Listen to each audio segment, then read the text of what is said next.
for dignity and respect you deserve. I know it's been tough. This morning, the September jobs report came out, the last one before Election Day. I'm grateful for all of those who were able to get their jobs back to work again, but there's fewer jobs than we had hoped for. Millions of families, millions, are still wondering when it will be their turn to come back from the brink. And the signs, according to the national press, are not encouraging. Once again, the pace of job gains is slowing down. Once again, we're seeing temporary layoffs turn permanent. This month marked the largest single-month increase in long-term unemployment since we started keeping records in 1948. There are now an additional 781,000 Americans who have been trying to find work for at least 6 months. They've been looking for work for at least 6 months and haven't found it. And in the past, that's a sign for permanency for them. We're still down 647,000 manufacturing jobs nationwide since the crisis started. All told, we are now 30 million workers who have either lost hours, lost paychecks, or lost their jobs entirely. Participating in the labor force, participation fell last month and remains sharply down since this crisis began, especially for women. There's another roughly 700,000 people who've dropped out of the labor force, stopped looking for a job. The vast majority were women, demonstrating once again how this economic crisis has been especially tough on women and families in this country. This will be the first presidency in modern history to leave office with fewer jobs than when it came into office. Michigan has lost more than 361,000 jobs since the beginning of 2017. In fact, factories were already closing before COVID, like the Knoll plant here in Grand Rapids. They announced back in January they were shutting down and cutting 210 local jobs. Manufacturing has already slipped into a recession last year. The net loss of auto manufacturing jobs you saw here in Michigan. And that economic pain was only amplified by the pandemic. Your schools and local businesses are closed, like all places around America. More than 26 million unemployment claims were filed by Americans last month. 46 million Americans have exhausted their emergency savings. And essential workers here in Grand Rapids won't forget how the UFCW members saw their jobs turned suddenly into a life and death task. Folks, today's report reinforces another painful trend, the continuing of what economists call a K-shaped recovery. The K means that letter going up, that's those on the top, it keeps going up. While everyone else in the middle is going down and below, we're seeing things get worse. It means essential workers, UFCW workers, who sacrificed to keep us going through the pandemic and continue it, are being left behind by the most unequal recovery in modern history. Because while workers are struggling, this is a fact, the top 100 billionaires in America have done pretty well, just the top 100 of them. They've made up more than $30 billion this year, in the last 9 months. And everyone else, though you keep hoping, you get the bottom of that K-shaped recovery. You get the downward slide. You're left to figure out how you're going to pay the bills and put food on the table, how to balance doing your job with being a teacher to your kids because their school has gone remote. You're asked to risk your neck because you can't work from home, or the risks for COVID are kept outside. Because you work at a meatpacking plant or an assembly line or at a checkout counter. You know, I do understand this is a scary time, an uncertain time. I understand and I see you. because I see the world from where I grew up in Scranton, Pennsylvania, a lot like Grand Rapids. It's full of an awful lot of good people busting their neck every day to do the right thing for their families. In Scranton, my mom used to have an expression. She'd say it not just in Scranton, but from the time we left there. Say, Joey, nobody's better than you, Joey, but everybody's your equal. My dad constantly refrained after he lost the job in Scranton when there were no more work and he had to move to Delaware. He moved away for a little over a year, come back every weekend to see us. By the time we finally, a couple of years down the road in Delaware, got to finally be able to buy a home, my dad used to use this expression. He said, Joey, a job's about a lot more than a paycheck. It's about your dignity. It's about respect. It's about your place in the community. These are the values that shaped my growing up, and I suspect most of you. They shaped my whole life. So I know and understood from the very beginning of consciousness about this, that Wall Street and CEOs didn't build this country. The middle class built this country. And unions built the middle class. That's why I've laid out a comprehensive agenda, not just to rebuild our communities, but to make bold investments so we can build back and build back better. An independent analysis, actually from Wall Street, Moody's, projected that my plan will create 18.6 million jobs, 7 million more than the administration's economic plan, and $1 trillion more in economic growth than the president's plan. That's not coming from a liberal think tank. That's coming from Moody's. Here's how my plan works. I'm going to raise taxes on people only making over $400,000. Anyone making less than $400,000 a year won't pay a penny more. But I'm going to ask the very big corporations, the Fortune 500 and the wealthy, to pay their fair share for a change. That means raising the corporate tax rate, which was in the mid-30s, and now is 21% back to 28%.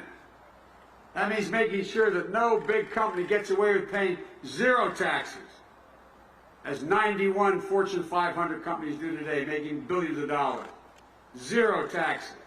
How many of you paid zero taxes? It means making sure the wealthiest Americans don't get to pay at a lower tax rate because they're making money on their investments, but they pay at the same rate that they pay for their salary. These changes in the tax code will raise the money that will allow me to invest in working people and growing the middle class, which is when I announced I was running, I said that's the reason, to rebuild the backbone of this country. Hard-working folks in the middle class. We're going to invest in creating millions of good-paying jobs, union jobs. And this is, by the way, my plan has been thoroughly analyzed by a whole bunch of folks. Take infrastructure, building roads, bridges, highways, ports, airports. We'll put millions of people to work in good-paying union jobs and create the foundation for growth in this country. Clean energy. Just upgrading 4 million buildings and weatherizing 2 million homes will create at least 1 million good-paying jobs. Leading the world on electric vehicles and building 500,000 electric vehicle charging stations on our highways will create 1 million new auto jobs here in this state. The manufacturing and technology in those areas, making sure the future is made in America, made in Michigan, with good union jobs. You know, the federal government spends $600 billion a year, your tax dollars. $600 billion a year to purchase everything from military equipment to steel to cars to trucks to federal fleets. That's $600 billion. Well, I'm president. We're going to make sure we finally make good on the commitment made a long time ago, that these products, all these contracts that the President of the United States and the federal government can award, make sure those products are made by Americans in America, making sure that that's done. It's estimated that will create 5 million new manufacturing jobs and technology jobs. For small businesses, We're going to make sure small businesses come out on the other side of this terrible circumstance with access to capital and the ability to deal with the debts that have been accumulated during this pandemic. And we'll make investments to increase incomes as well. $15 minimum wage. No one should be in a position to have to work 2 jobs just to get above the poverty line. We're going to bring back jobs from America, from overseas to America. Direct billions of dollars in revitalization funds and competitive grants to help communities like those in Western Michigan compete for new business startups. For our essential workers, we're not just going to praise you, we're going to pay you a good wage to ensure you have strong benefits. We're going to ease the burden of the major costs in your life. Health care. We'll build on the Affordable Care Act through a new health insurance option, a not-for-profit public option, which will give private insurers a real competitor.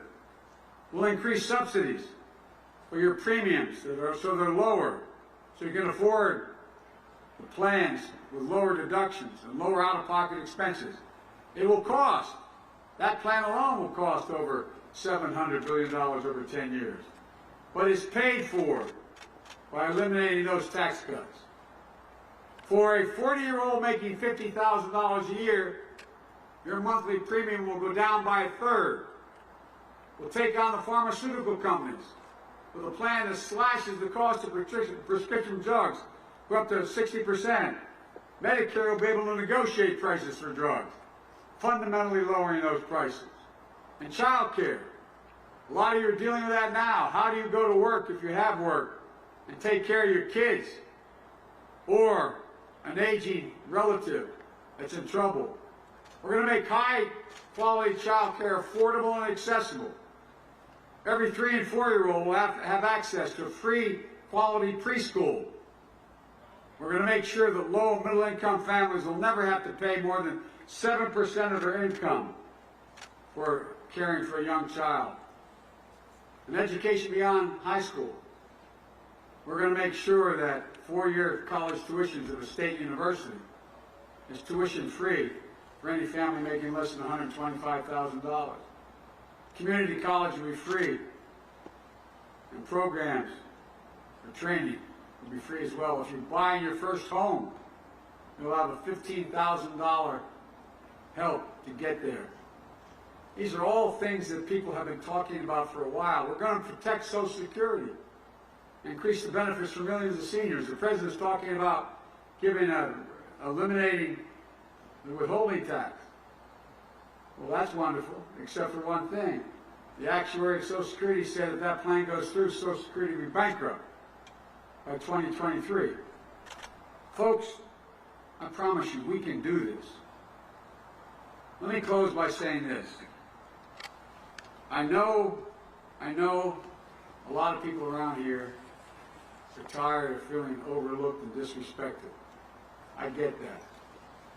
The people I met this week taking the train through northeastern Ohio and western Pennsylvania, people like the dedicated elementary school teacher from Lordstown, Ohio, whose husband, when Lordstown shut down, accepted a transfer to Kentucky 8 hours away each direction in order to be able to keep his health care and his pension after the GM plant closed.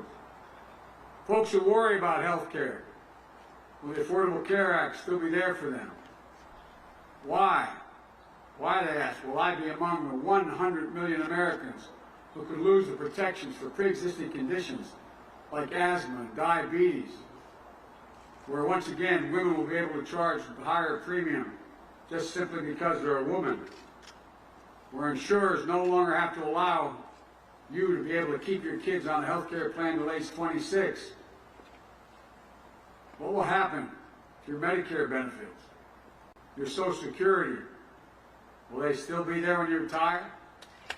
I'm asked many times in recent years, how do we get to the place where people who stock our shelves, pack our food, teach our kids like my family, take care of my wife, take care of our sick, who race into burning buildings and pick up the garbage off our streets? We did. How do we get to the place where y'all don't think we see you anymore, or hear them, most importantly, respect them. That has to change. I know it can. I come from those neighborhoods. We can get this pandemic under control so we can get our economy working again for everyone. But this cannot be a partisan moment. It must be an American moment. We have to come together as a nation. I'm running as a Democrat, but will run and govern as an American president. Whether you voted for me or against me, I will represent you. And those who see each other as fellow Americans who just don't live in red states or blue states, but who live in and love the United States of America. That's who we are.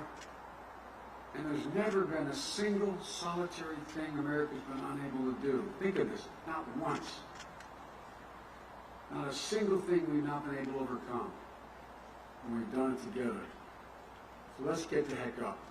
Remember who in God's name we are. This is the United States of America.